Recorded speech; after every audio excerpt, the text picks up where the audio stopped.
Have you borrowed money personally and loaned it or invested it in your limited company?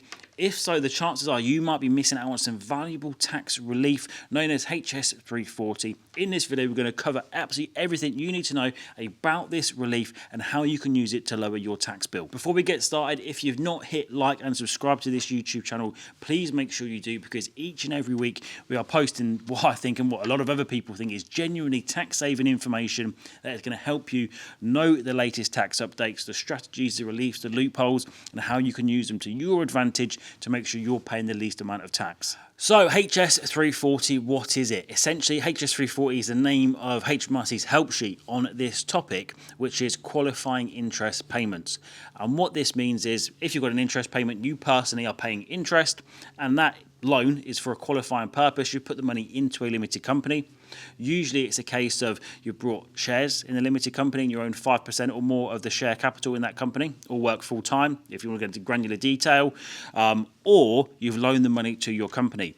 Most of the people watching this are probably entrepreneurs, property investors, which means more likely than not, you're going to have set the company up yourself and you put that money in as a director's loan, because as you know, it's not usually worth having high share capital in a limited company because it's very inflexible when it comes to getting that money back out. You might have capital gains implications, company's house stuff to deal with. So actually having minimal share capital and a large loan account is usually best, because it gives you the best flexibility when it comes to tax planning, charging interest and taking money back out of the company. So let's keep things simple here. Assume that you've got a £100,000 loan that you've taken personally, whether that's through refinancing your main residence. Quite often we see that you've got a main residence, you might have 50% loan to value, you take it back up to 75%. You take that chunk of equity out with the sole purpose of loaning it to your buy-to-let limited company to start investing in property. Now, if you do this, you can actually claim tax relief on that interest because you've taken it out with the specific purpose of loaning it to your limited company to carry on its property business. And the way it works is pretty simple. So let's say, for instance, you've got a £100,000 loan, whether that's kind of commercial loan, remortgage. It's important to say that overdrafts and credit card interest do not qualify for this. So it's got to be some kind of usually long-term commercial loan, not kind of short-term financing. But assume you've taken a loan out for £100,000 and you're paying 6% interest on that. The way it would work is if you're a higher rate taxpayer, you would be able to claim that £6,000 as a qualifying interest payment, and that would come off of your basically your income for income tax purposes. And in that case, you'd save tax at about £2,400. And the way you claim it is simple. On your self-assessment tax return, there's a box that says other tax reliefs, effectively qualifying interest payments. You pop that number there and you'll see the totals update to show that your income tax liability has fallen, your taxable income's fallen, and overall you've saved tax by claiming this relief.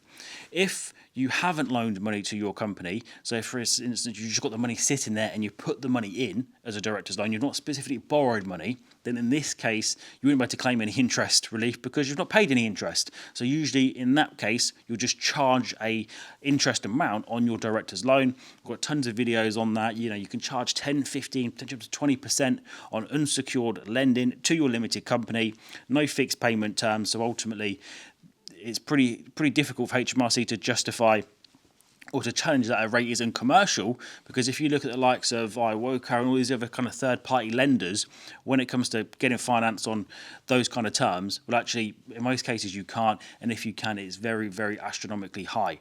So if you are lending money to your limited company that just comes from savings, you can't claim this relief, but you can charge interest on your loan account. But if you do specifically borrow money with the purpose of investing it in your limited company, do make sure you are claiming this relief, because it could save you thousands of pounds in tax, as we've seen here. And there we have it, guys. HS340, how it saves you tax and so much more. Enjoyed this video? Please do make sure you give it a thumbs up and smash that subscribe button. Any questions on this, anything you want to see on the channel, drop it in the comments, because I do actually check the comments pretty much daily and reply to them where I can as well. So any feedback, any questions, and any topics that you want to see covered on the Joshua Tharby channel, drop them in the comments. I'd love to hear from you guys. That's it. Bye for now.